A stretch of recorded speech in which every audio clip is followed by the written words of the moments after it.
Praise be Jesus Christ. Sometimes I like to listen to some French preaching on YouTube. The other day I was listening to an elderly French priest, and in his preaching he said, everyone is saved. Jesus saved everyone, and why does it bother us when we hear that? And he went on to insist that, everyone's going to heaven, we have nothing to worry about. Now, what's tragic is young people who are trying to figure out whether God is real and what kind of life to live. When they're told things like this, they go astray.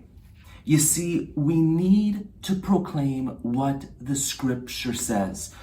In scripture, God says, "You are precious in my eyes, and I love you, and I have called you by name. And even if a mother should forget her child, I will never forget you."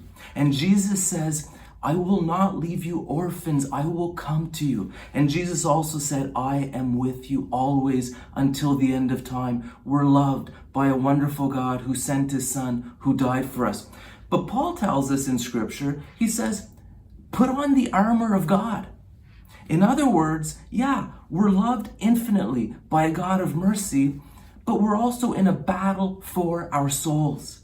The world, the flesh, and the devil are trying to kick our butts, and we need to fight. And I think as young people, especially young men, we know that deep inside. And so to be told that, hey, everyone's saved, you don't need to worry about anything, it's simply not true. It's not what the scriptures says.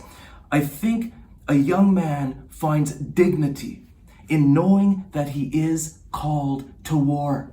He's called to fight, knowing that he has a Father in heaven who loves him infinitely, who's helping him with the power of the Spirit to fight the battle he is called to fight.